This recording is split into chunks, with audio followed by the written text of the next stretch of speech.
future of fashion in a sustainable way is kind of just working together. We all kind of want the same thing at the end of the day. We want to look after our planet.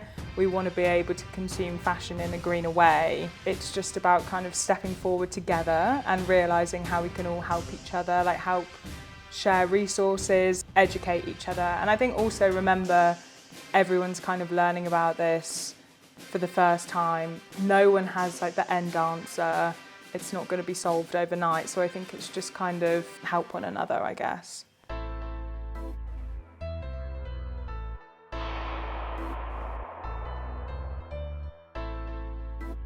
Hi and welcome to the SATCoL podcast. I'm your host Naomi May, a writer and editor, and I'm so excited to be joined by digital writer at Harper's Bazaar UK, Jess Davis. Jess, welcome to the SATCoL podcast. Thank you for having me, very exciting. I know that you're really interested in sustainability, particularly in fashion, which you write a lot about.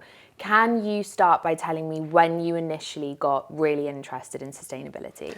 I think for me it kind of dates back to when I was like quite young, maybe like 7 or 8, and I remember feeling, it sounds really weird, but like super stressed about like polar bears in the Arctic, like elephants, like all this kind of thing, and I just felt so annoyed that no one was really kind of doing anything to like look after our planet. I think I'd watched a couple of like, you know, classic disaster movies and I was like, this is actually going to come true one day. And I just remember it being the first thing I felt really, really worried about. And then I kind of had that to the back of my mind. And then, you know, when the Rana Plaza thing came to be in like 2013, which was obviously like horrendous. And I remember thinking, like, this is so wrong that people are basically dying and at such risk every day for us to be able to wear clothes that are like £1 or £2, you know? So yeah, I think for me that's kind of where it really started to hit home, because I was shopping at these brands to kind of go out for like a night out on the weekends with my friends, and I was spending more money on these drinks going out in a nightclub than the top that I bought for, you know, these people dying to make it. So yeah, that's kind of where it started. And sustainability is something that particularly in fashion circles people are talking a lot about. Mm-hmm. What, in your opinion, is the future of fashion? I think that's a very big question. Huge. I'm sorry. I'm just diving in. I think the future of fashion in a sustainable way is kind of just working together. I think it is as simple as that. I think everyone's trying to like put a lot of pressure on themselves to do a certain thing, or people are very quick to criticize what other people are doing. But I think it's actually about working together. Like, we all kind of want the same thing at the end of the day. We want to look after our planet. We want to be able to consume fashion in a greener way. So I think it's just about kind of stepping forward together and realizing how we can all help each other, like help share resources, that kind of thing, and educate each other. And I think also remember everyone's kind of learning about this for the first time at the same time, if that makes sense. So no one has like the end answer. It's kind of such a big, broad term. It's not going to be solved overnight. So I think it's just kind of remembering to stick together and help one another, I guess.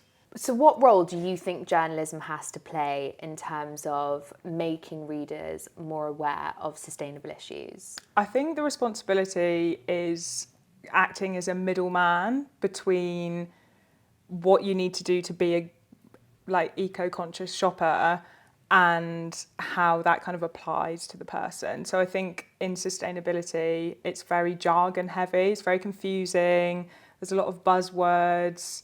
I think it can be really overwhelming if you're just wanting like quite a straightforward answer on what you can do that day. So I think for journalists, it's kind of about simplifying the message and making it, I guess, like easier to digest for shoppers, whether that's telling them about rental fashion, resale, how important secondhand shopping is, that kind of thing. And you edit a franchise for Harper's Bazaar called Unstitched. Tell me a little bit more about that, what it is, when you launched it and why you launched it.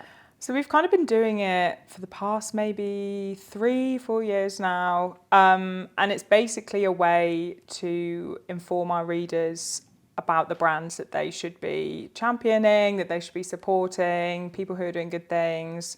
So it's kind of like we have quite a big roundup of sustainable brands on Bazaar, but it's like a deeper level than that. So we ask the same questions. We ask the designers, what makes a sustainable brand? What's the smallest, most efficient change a shopper could make today? Where do you turn to when you need more information and clarity about sustainability? That kind of thing. So it's been really interesting to see kind of what they all say, and everyone kind of says a different thing every time. So yeah. What's been the most interesting thing that you've learned from it? I think the most interesting thing, I think their answers are always quite simple. So my favourite question is, what's the smallest change someone could make? And they always kind of just say, buy less, buy better, which I guess that's what everyone's saying at the moment. But I think it's been really interesting to see what different people have to say. And it's always kind of like something as simple as that, or making the most of what you already have in your wardrobe, befriending like a good tailor, resale, rental, kind of anything that contributes to that circular fashion model. And I know you're a huge fan of Copenhagen Fashion Week. That's where you and I first met. Yeah. And I know that Copenhagen is really big on sustainability. What do you think the general future of Fashion Week is? I think that's really hard because although it almost doesn't really make sense, because I guess in order to be greener with your fashion choices, you want to step away from that seasonal approach. You kind of want a wardrobe that's going to work for you, whatever the season, whatever the year, kind of stepping away from those trend-led moments and collections and pieces. But I do think Fashion Week obviously needs a place. It's where the trends come from. It's where we kind of start from.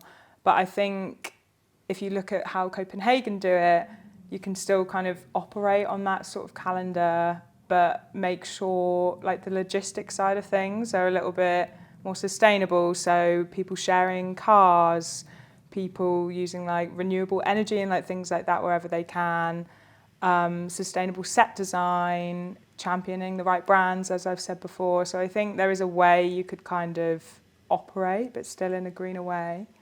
Yeah. And what's one thing that businesses could do that would make their business more sustainable? I think the thing that they should focus on is being transparent. So that's talking about their whole supply chain, where they're getting the raw materials from. Are they using sustainable recycled packaging? Are they paying their workers correctly?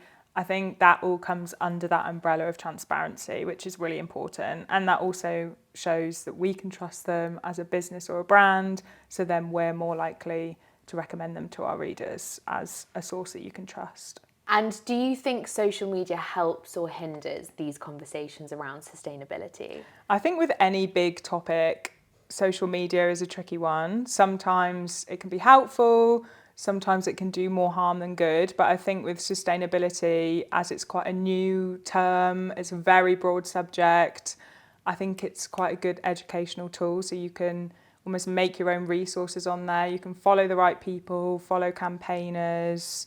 You can find good articles to read, follow sustainable journalists that are experts in that field. So I think it is quite a good tool for shoppers and readers to use as their own resource, I guess. And what 3 things should people be aware of in order to make more sustainable fashion choices? As in shoppers? Yes. Yeah. I think rental is great for those occasion wear dressing where you want something special but you're only going to wear it once out of the year. I think that's great. I've definitely done that for weddings, birthday parties, like that kind of thing. Anything special, I'll always go for rental. Resale obviously is great because you're kind of buying secondhand, you're not having to buy anything new, and it's also quite a good excuse to invest in pieces that will kind of stand the test of time in your own wardrobe and build that forever wardrobe yourself. What else? And then I think just like doing your research and supporting the right brands. There's a lot of brands out there doing great things. So yeah, I think it's just about doing your research and yeah, just being in the know, I guess. Jess, thank you so much for joining us on the Thank SATCoL you for podcast having me. today. Thank you. Thank you.